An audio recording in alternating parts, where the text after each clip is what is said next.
By the end of this video, you're going to have 6 brand new exercises that you can start applying to your workouts to help you get a more toned and defined body. I've been working with women for well over 10 years now, online and in person. And some of the main things that I notice is that people can get a little bit bored doing the same exercises and they feel a little bit stale. So what I'm going to do in this video is give you some 6 exercises that you've probably never ever done before.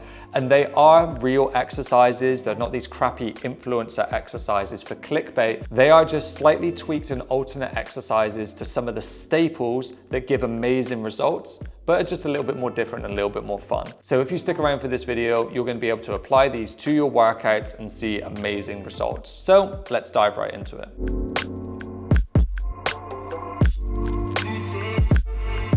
So the first exercise we got up is going to be targeting your quads.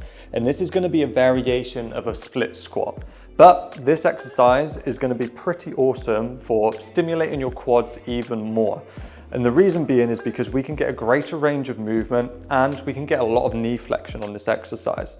So what it is a front foot elevated split squat, but with a quarter repetition at the bottom, which is pretty disgusting, but pretty awesome for growing your quads. What you want to do is make sure that you stay as tall as you can.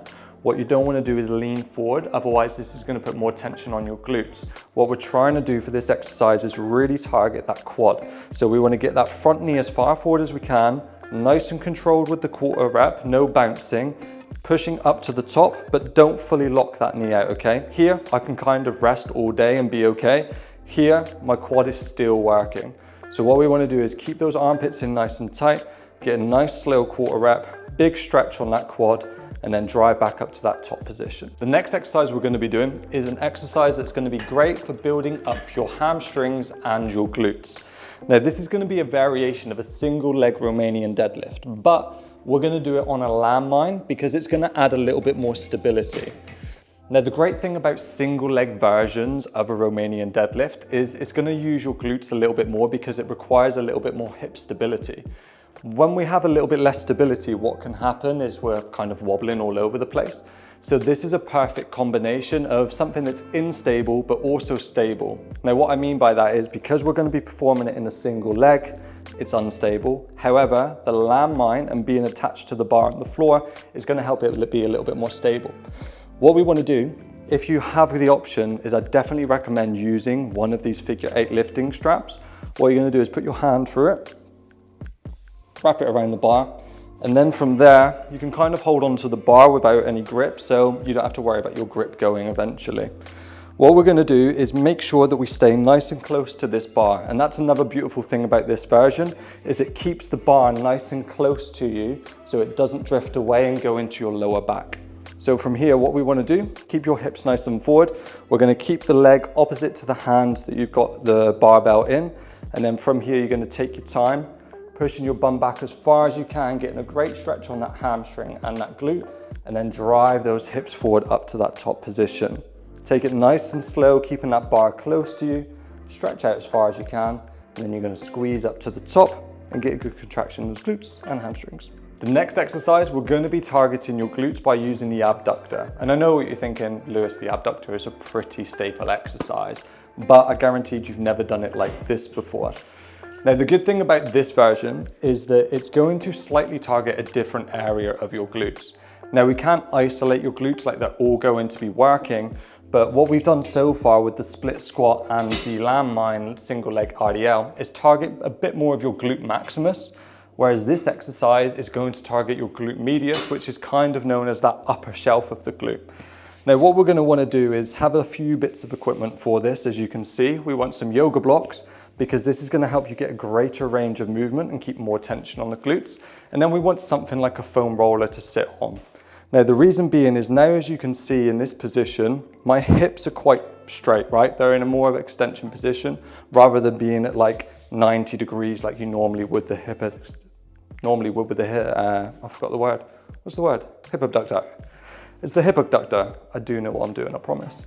So in this position here now, because I'm in this straight leg position, as I drive out into this exercise, I'm now shifting the tension onto the upper glute max.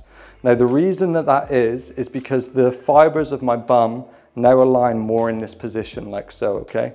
So from here, what you want to do is make sure you get a great range of movement, get a good squeeze at either end. And then, like I said, this is going to be a great exercise for kind of shifting up that tension up to the top glute instead. All right, that's lower body taken care of. So what we're going to do now is move on to the upper body. And we're going to start with some cable lateral raises. Now, the reason that I'm such a big fan of doing cable lateral raises over dumbbell lateral raises is when we do use a dumbbell, what tends to happen is there's no tension basically from here to here. It doesn't kick in until this point to this point, and this is probably where you're weakest, and this is where the weight is the heaviest at the same time. But as you'll see, once we start using the cable version, it plays into your strength curve a lot more, and it also keeps tension on the delt all the way through the exercise. So what you're going to want to do is make sure that you set up the cables towards the bottom, and then you're going to cross over into this position here. So now I have tension at the bottom here, I have tension through the middle, and I have tension at the top. So at no point is there going to be a drop off, just like there is with the dumbbells. Now, what you want to be aware of for this is it will get a little bit lighter as you go up to the top, which again is different compared to the dumbbell version. Now, this is good because it plays to our strength curve more. We're going to be stronger down here and weaker up here. So it's good that the weight gets a little bit lighter at this point than it does at this point here. So now we can work the delts through a full range of movement, keep full tension on them, and therefore just build some better delts. All right, for the next exercise, we're gonna move back to the landmine, and we're gonna do a different variation of a press that you've probably never done any before. Now, you're probably used to doing like a horizontal press, like a chest press, or just a vertical press, like a shoulder press, but I bet you've never done a landmine press, which is going to be pushing you in more of a 45-degree position like so. Now, the reason that this is going to be really beneficial is it's going to be working your serratus, as well as your chest, as well as your shoulders, as well as your triceps. Now, the reason it's important to work that serratus is because this is going to be crucial for shoulder health. When you have a stronger serratus anterior, this is going to give you better shoulder stability, so therefore better shoulder health, and then it's also going to help to improve your posture down the line as well. What I've found as well is for most people, this is a nicer version because they struggle to get into that overhead position. Not many people can access that full range above their head without arching their back and compromising their technique. Whereas for this, because we're pushing in that 45-degree angle, we don't have to worry about having really good overhead mobility. So this tends to be one, a more effective, more fun, but also just a safer version of a press for most people.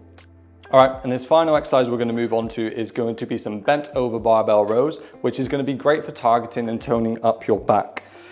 Now, depending on your hand position and where you pull to, is going to target an area slightly differently. So I'm going to run through that with you shortly. Now, to get in position, what we want to do is push your bum to the back of the room like a Romanian deadlift position. What we don't want to do is come down into this weird pretzel sort of movement that you see most people doing, because this isn't going to be very effective for targeting your back. So what we're going to do, push those hips back, keep the weight in the middle of your feet. And then from here, what we want to think about doing is pushing your elbows past you, getting a good squeeze at the top, and then making sure you get a full stretch at the bottom. We don't want to stop just when the arms stop. We want to protract them shoulders forward again so we can get a nice stretch in that upper back. Now, when it comes to targeting different areas of your back, the main things that you need to know are going to be that your elbow path dictates where you're going to target. So what I mean by this, if your elbows are more right out to the side here like so, you're going to target more of your upper back and traps area. If you drop your elbows down a little bit to this 45-degree position, you're going to target a little bit more of your rear delts. And then if you have your elbows in tight here, you're going to be targeting more of your lats. Now, you will be targeting all of these muscle groups in every single movement, but just by changing the angle slightly, you can put the emphasis on one area more than the other. And one final tip to leave you with this exercise is don't be afraid to readjust your position mid-set. Now, what tends to typically happen on this exercise is as you start to get fatigued after you've done some repetitions, your back may start to round a bit and your posture may go. What I always recommend to my clients is do a good, 70% of the movement. So what I mean by that is, let's say you do 10 repetitions and you get to the 7th rep. Don't be afraid to think about, okay, I'm going to reset, come back to the top, shoulders back, chest up, slowly move down into the position, and then from there you can finish up your set. It's no bother like finishing up, like having like a little bit of a pause at some point and then going into it. It's not cheating, it's just making sure that you have good posture throughout the entire exercise. And there we have it. There are 6 awesome exercises that you're probably not doing in your program, but definitely should start including. These are going to cover your entire body. You don't have to do them all in one session. You can split them up across the week however you like, but I definitely recommend putting them in somewhere during your workout to get the best results possible. If you enjoyed this video and you want to learn more exercises about how you can tone up specific areas, then I'm going to definitely point you in the direction of this video here, because this is going to give you 4 awesome exercises to help you do just that.